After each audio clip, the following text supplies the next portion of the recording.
Well, hi everyone, and welcome to the Neil Haley Show. Excited as can be with the jam-packed weeks of great television programming. You can go to my website, TotalTutor.net, for more information. Twitter, Total Tutor, Neil S. Haley, Facebook, LinkedIn, Neil Haley, Instagram, Total Tutor, Pinterest, Neil Haley, and Google Plus, Neil Haley. And I have a variety of guests for the next couple of weeks. Always when I come to the studio, I tape a bunch of different episodes. As you know, if you follow me on Twitter, I'm all mover and shaker, always all over the place. If you're in the North Hills area, and you see I'm in Northern Connection magazine, so all those cool things. By going to my social media sites, that's the best thing to do. So I'm so excited to welcome the program, founder and vice president of Greenlight Energy, Mike Hartofelis. Mike, thanks for calling, and how are you? Hey, happy Arbor Day. Thanks for having me, guys. Yeah, well, absolutely, absolutely. I'm glad to have you on the program. And it's interesting when you talk about Greenlight Energy, but I wanted to jump in your journey. Your whole life, did you kind of look at specifically that you would be involved in business and a vice president? Was that something when you were growing up that you thought you would do?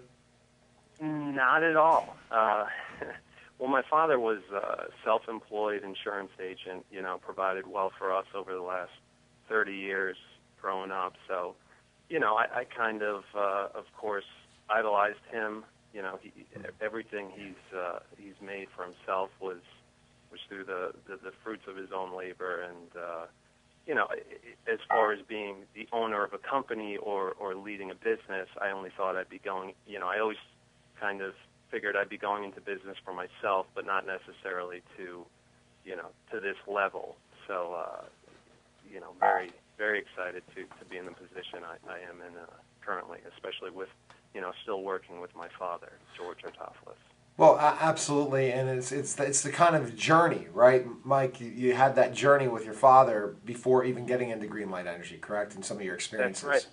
Yeah. That's right. We started the company over 6 years ago. Initially, as I mentioned before, he was in the insurance industry for about 30 years.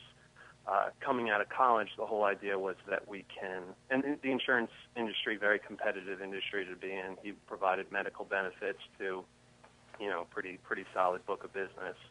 And the idea coming out of college was that I could kind of help supplement his business somehow.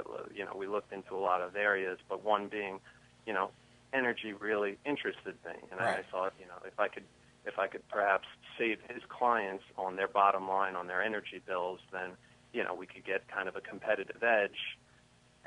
But through the process, after going through licensing, of course, securing partnerships in the energy industry, just established that it's a fantastic business to be in, and I just figured, heck with insurance, let me break away and build this own business. Yeah, and so you understand the sales and the marketing portion of it by selling insurance, because a lot of times in that type of a field, you have to go and build your own clientele base yourself and create and establish relationships and see who and meet new interesting people. Now, getting in this field, everyone needs energy. So kind of partnering with your father and things like that and working with him in this 6-year journey, it must be amazing for sure, because you're able to, what you were able to learn from him growing up to now together, it must be a fabulous life choice, wasn't it? Yeah, no, it's really cool, the amount of, you take on a different relationship, of course. It's with my father now. We're sharing in a company. Of course, he's a little bit more conservative than I am in a lot of cases, but he's been willing to hand over the keys in a lot of ways and kind of let me run with things. So I'm much more geared towards, of course, growth and looking into other products that we could provide our customers. And he's a little bit more conservative, but we work well together. He's got a lot of wisdom that he imparts on a daily basis, and of course, I want to for sure run the company as well as I can. For sure, and I don't know a lot about energy, and by coming on the Total Education Network Neil Haley Show, you're really going to educate me in specific ways about Greenlight Energy, what it is. I know it's an energy company, and what differentiates you from your competition, and what have been the kind of different things. So let's kind of specifically first go into define what Greenlight Energy is, the premise of the company. Okay, down to brass tacks, what we do is we essentially provide natural gas and electricity supply to the utility on our customers' behalf. So Okay. to really break it down, utility charges are made up of delivery and supply charges. Right. So the delivery charges are, the utility reading a meter or just servicing your accounts, but the supply portion of the bill is the actual tangible commodity itself that the customer uses. In terms of electricity, it's the kilowatt hours. Right. Okay. In natural gas, it's the therms used. So you're paying the price per therm or per kilowatt hour with the utility. So when a customer enrolls with a company like Greenlight Energy, they are getting that supply rate from Greenlight Energy. You're contracting with Greenlight Energy to provide that supply at a certain rate, and that is, that's how we step in, and it's essentially a free service through the utility. You get the same utility bill that you always get. You pay the one consolidated bill to the utility, so there's no additional fees or anything of the sort by going with a third-party supplier. And there's a lot of benefits to it. One being you can sign up for a fixed rate. You pay the same rate every month. Right. With an ESCO, you know exactly what you're getting into, and that's not something currently offered by the utility. So, what we've seen in the past year, one of our major local utilities, Con Edison, Right. their electric rates jumped from 10 cents per kilowatt hour to over 20 cents in a 1 month span. So had the customer enrolled in a fixed rate with Greenlight at 10.5 cents per kilowatt hour, they could have protected themselves against that volatility and essentially saved 50% on their supply. So yeah, and it's interesting once we come up with a way that there are different deliverers of that supply, that literally that there's one that it used to be a monopoly 10, 20 years ago. Now we're changing in energy in so many ways that there's so many more options out there. And for you to put a fixed rate out there, that changes the game, right? Because so many people are seeing, and I see this in my electric bill right now in the Pittsburgh area. I live outside of Pittsburgh, and it's ridiculous. I am paying more for electricity even in the winter than I'm paying for gas right now because of fracking and all. I guess that's one of the big things. But I'm seeing my electric bill, and it's skyrocketing right now. And so by being able to get that fixed rate, that changes things a lot. And also to know that you have a company that you can count on and trust on and provide that customer service, correct? That's right, yeah. And as far as the weather also plays a very big part in the market over the last couple of years. We've had extreme changes in temperature, so that's going to have a serious impact on the market for natural gas as well as electric. We've seen volatility, over the past 4 years that the market's never seen before. Right. So it's definitely a good idea to get into, to lock up a fixed rate. And also, you can, or if you were to purchase electricity supply through a third-party supplier, you can get it through a renewable energy source. So, currently we can sign customers up with wind and solar power if they were, and that's a push we're making right now, so that the energy comes from a renewable source, which isn't offered currently from any utilities we deal with. I'm not sure about out in Pittsburgh. Right. Interesting. Well, someday you'll maybe take over Pittsburgh. You'll come into the Pittsburgh area. Who knows with your goals? And I can see you as a definite innovator in so many ways. And that's the thing that makes you different to your competition, is that literally you're looking at green, trying to make energy green. And you were talking about those two things. So offering that to your customers brings a more loyalty than how many different service providers are out there now with deregulation, that you're providing something completely different to your competition, right? In a way, that offering this to them, right? Yeah, most definitely. That is our focus right now, and through our collaboration with the Arbor Day Foundation as well. We just rang in the NASDAQ opening bell with the National Arbor Day Foundation, and we're currently their Northeast partners. That's fantastic. And, so that is our main focus in just really bringing green energy options, giving our customers the tools to kind of change their mindsets, or at least be able to track their carbon footprint. And we did so by launching this new website, just 2 days ago on Earth Day. So it's been a very busy week for us. It's been crazy, but it sounds like it. Well, that's a good thing, right? It's good to be busy. Yeah. and I think that needs to be a movement, especially to kind of educate people. Mike, that's your job now. I guess you had to educate people in the insurance game. Now it's your job to educate people about green energy, and especially when you hear different sides of the story. Definitely something we need to have you come back on to specifically talk about in so many ways. But I think what makes this your company so exciting is the fact that you're going to have people now that are going to back you and choose green light energy over, you said Edison or any of the other competition, because of your goal of being green. Such an important thing for sure. I mean, that's huge if you're looking at differentiating yourself in business. And in an insurance game, you had to do the same thing, right, Mike? Yeah, no, most definitely. We started as far as how I push it.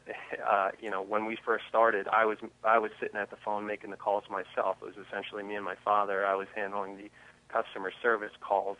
But now I can devote my time to establishing, these partnerships with the Arbor Day Foundation and like-minded companies, to really get our message out there. And we've built up a very nice book of clients over the last 5 years. So our approach has always been kind of a delicate one, right, as far as the green, in offering. We didn't want to hammer anyone over their heads with, because a lot of people get nervous by going green. They think it comes as an added expense. So, right now we're kind of in the process of easing all of our customers into, going green in some way, whether it's offering a complimentary tree through the Arbor Day Foundation, or, getting their electricity through a renewable energy source. So awesome. We're really doing this at perfect, Mike. Where's the best place we can find information on you and learn more about you? Where can we go? Most definitely. You can visit our newly launched website at gogreenlightenergy.com. We are very excited about it. It's offering a very interactive experience for the customer, and we hope that kind of gives us an edge in this market as well.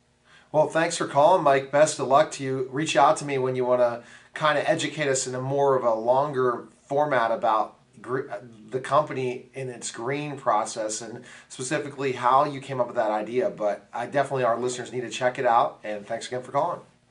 Most definitely. Thanks for having me, guys, and happy Arbor Day. All right, happy Arbor Day to you as well. You are watching The Neil Haley Show, and we'll be back in just a moment.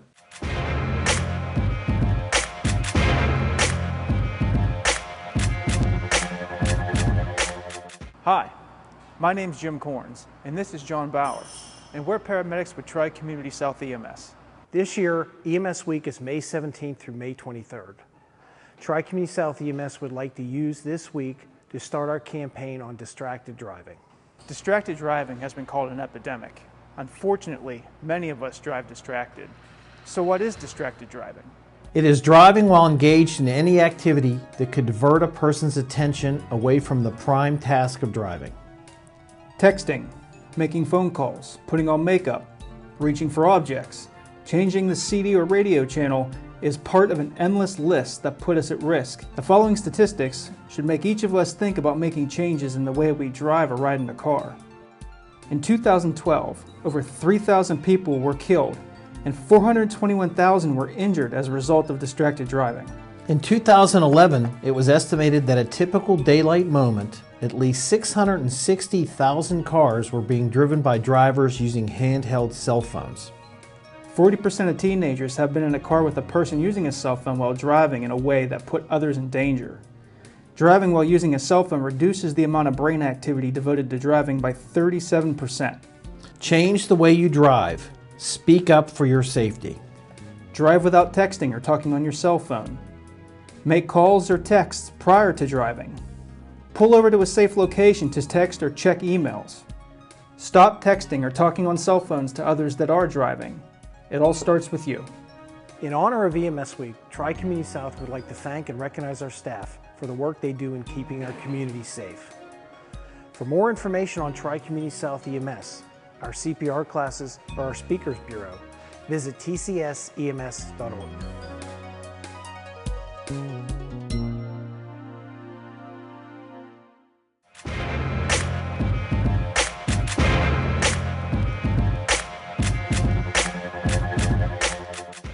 We're back to the Neil Haley Show, and fantastic guest learning about green energy. I didn't know that certain energy companies are going that route of completely green in so many ways. So definitely a variety of interesting guests, but I'm excited to welcome the program former National School Board President Ed Massey and former teacher. Ed, thanks for calling, and how are you? I am excellent, thank you. It's tremendous for you to be on the show, and I find it very fascinating, your experience and background in education. So for our listening audience and viewing audience, can you tell us a little bit about yourself? Certainly. I'm currently a private attorney, but my interest in education started many years ago when my first legal case actually involved someone very close to me, and I got deeply involved in the educational world.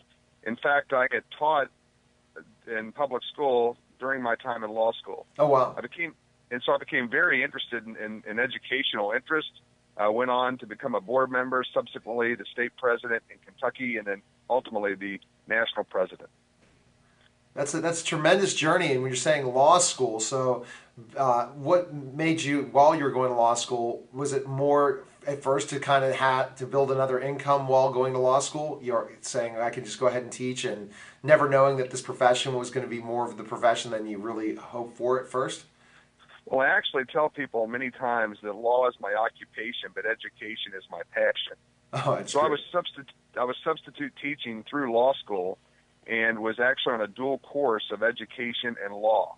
When I had that experience I mentioned earlier, it actually helped me understand that I can make as much of an impact, if not more, on education through my legal circles. And that's exactly what I've done. Well, definitely. And so you partnered both areas together in so many ways. So you used a lot of your legal terms in being the president and stuff, right, for the National School Board. That is correct. And so you understood education from having those opportunities as a substitute teacher and stuff like that. And then once you finished law school, you said you got to partner those two talents together, it sounds like. That's correct. And actually, it's been very fruitful as a board member to have had that experience in the classroom, because it gives me a unique understanding from a governance level as to how the day-to-day operations work within the school. Definitely. And know it's interesting now is the relationship, our topic tonight, but I definitely would, today, I definitely want to go back into some of your background, because it'd be fascinating to go through what you did on a daily basis as that school board president and stuff, and seeing specifically public education and looking at it in a national level and viewpoint for sure. But now you're working with NASCAR. Tell us specifically what's going on with this whole NASCAR thing for sure. Well, another passion of mine that I kind of got into in 2001 was NASCAR.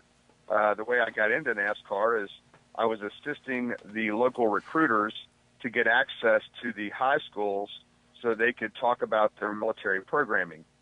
They invited me to go to a NASCAR race. I went, I got hooked, and then I began to think about ways that I could draw NASCAR and education together. And so now I'm doing multiple things, including teaching. I'm also working with the Kentucky Speedway on what's called a Racing to Excellence program, which engages students and teachers in STEM education, science, technology, engineering, and math. Wow. That's really cool. Because think about the specific thing is, I'm sure when you first went to your first NASCAR event, you didn't think that you would like it so much, right? Especially, I don't know what sports you liked before that introduction to NASCAR. Well, I was a traditionalist. Yeah, I was a traditionalist. I like football, basketball, and baseball. But I really, when I watched NASCAR on TV, just saw cars going in circles and thought, what's the big deal? Yeah. When I went to the race and I was able to see from a firsthand perspective what goes into a race, the teamwork, the camaraderie, the strategy, the involvement of computer technology, along with many scientific facets, I was just amazed.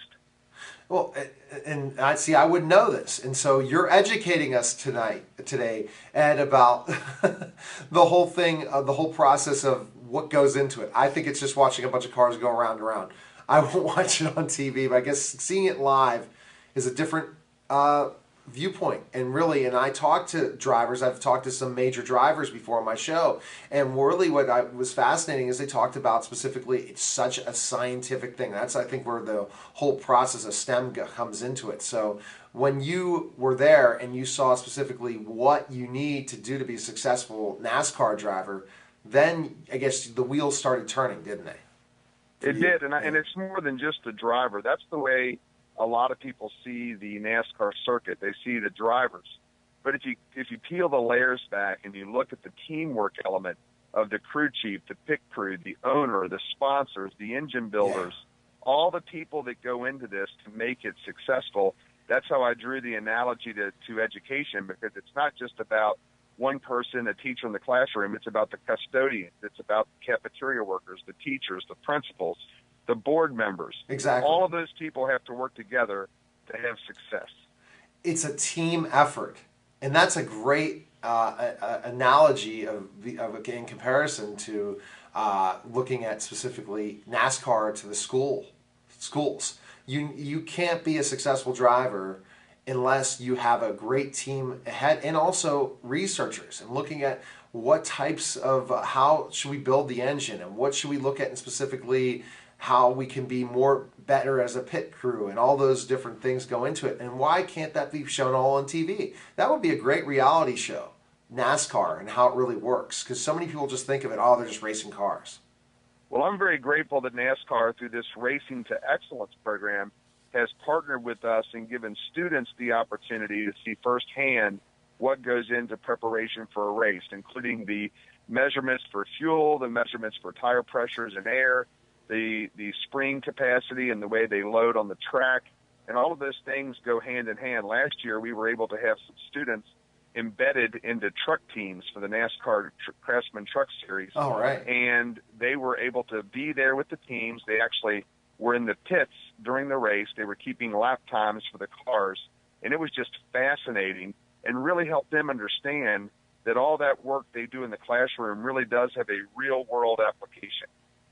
And definitely, and tell us, and that's so great. So they're kind of following them around, seeing how everything works together in a certain way. I remember there was a driver I had on the program that did that for some of the kids that had ADHD, because he had ADHD, and he basically did the same types of things himself, where he was a racer, and he basically would show them specific things and understand what it was involved and things like that to provide that interest. Because now also one thing that my brain's moving with the NASCAR is you have engineers, you have people that in the pit crew that are doing other things that are more, second career trades. So you can pretty much show people through NASCAR, through even the social media and stuff. There are plenty of jobs in NASCAR for your students that might have not had an interest in something that now want to research and understand things more, for sure.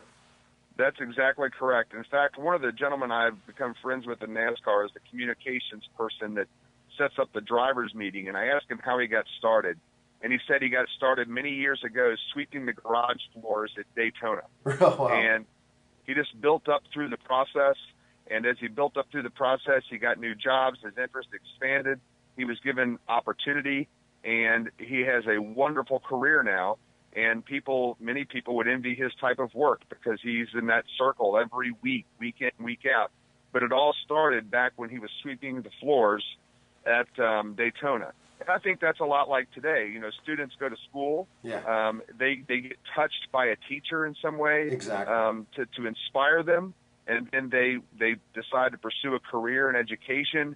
They take what they've learned, they apply it, and then they go through the process to help engage and teach other children. And I think that's what makes the analogy so powerful. It makes it very powerful. And wow, it's definitely an interesting thing. Where can we find information on this? Especially other schools can get involved in this as well, possibly through this program that NASCAR's done with you guys? Oh, yeah. We what we've done, the Racing to Excellence program is actually on the Kentucky Speedway website. But the way it works is we actually generate, the Speedway gives certificates to the schools, and they can basically use those certificates to reward students or to inspire students to get them to come to the race. They then allow the parent to buy a reduced value ticket, and that gets them, it accomplishes two things. It fills seats for NASCAR, but at the same time, it exposes the next generation to what NASCAR is really all about. And NASCAR has become very good about engaging the positives. So they want to do those things and have partners that have a positive impact on communities. And of course, one of the greatest community assets is the schools. So if anybody wants to look that up, they certainly can go to the Kentucky Speedway website under the Racing to Excellence icon, and they can look into that. We've actually partnered also with NASA. NASA is going to be at the track on July, I believe it's the 11th. Wow. And we are working with them. So this is about training teachers. We actually have programming to help teachers get training. We are engaging students, and we are hoping to grow this program. We're 2 years in, I believe, and we continue to desire to grow as time comes. Along with that, I've been teaching a course called What NASCAR and School Boards Have in Common. Okay. And I've taught one in Virginia, and I'm getting ready to teach one in West Virginia on May 16th. And it's really amazing how these people that never have seen a NASCAR race get so engaged. Yeah. And I think I'm building a fan base. Well, so your goal is to make this happen in speedways across the country, it sounds like. Well, it very well may. I mean, we certainly at Kentucky Speedway want that to be a jewel in our crown. And certainly, though, we would not, we would want students across the nation to be able to have this experience. Well, that's tremendous. Ed, do you have any other things you're promoting right now? Any other projects coming up? Well, the obviously the things with racetracks is they only have a few races a year, so that's it's been a year-long process to build interest in this program. What we are also promoting, though, and I'm doing this on my own initiative, is trying to educate board members about NASCAR. Strangely enough, but I do that by drawing the analogy of the teams. A driver cannot be successful without a pit crew. Yes. A superintendent cannot be successful without a board team. However, the crew members don't try to jump in the car in the middle of the race and run the race, very much like a board member should not try to step into the role of a superintendent. All right, well, fantastic, Ed. Thanks for calling the program. I definitely want to invite you back, more talking education, more of your journey, different topics that you can definitely be, when we're talking school boards. If you're a late night guy, I'd love to have you on one of my roundtable discussions to provide some of that understanding, especially being the president of the National School Board. So thanks again for calling, Ed. I would welcome the opportunity, and thank you for this great experience. Oh, it was fun. Take care. Thanks you. Again. Okay. Bye-bye. All right, that was again the Neil Haley Show. Tremendous show. I'm so excited. Next week, some more great guests.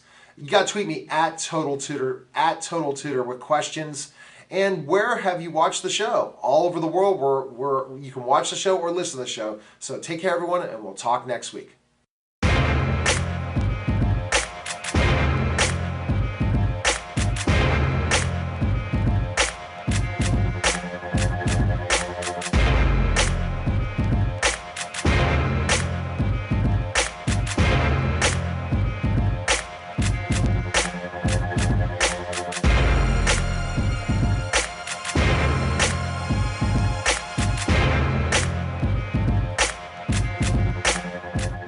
Over 1 million people in the U.S. get cancer each year. Today we will be informing you about melanoma or skin cancer. Symptoms of melanoma are changes in existing moles, the development of new pigmented or unusual looking growths on your skin, chills, cough, and feeling weak or achy. Some risk factors of melanoma are fair skin and light-colored hair, applying sunscreen, avoiding midday sun, wearing protective clothing, wearing a hat, sunglasses, and avoiding tanning beds are all ways of preventing melanoma. Skin cancer is the most common form of cancer. In fact, 1 in 5 Americans will develop skin cancer in their lifetime. If you experience any of these symptoms, contact your doctor immediately. Yearly professional skin exams are recommended.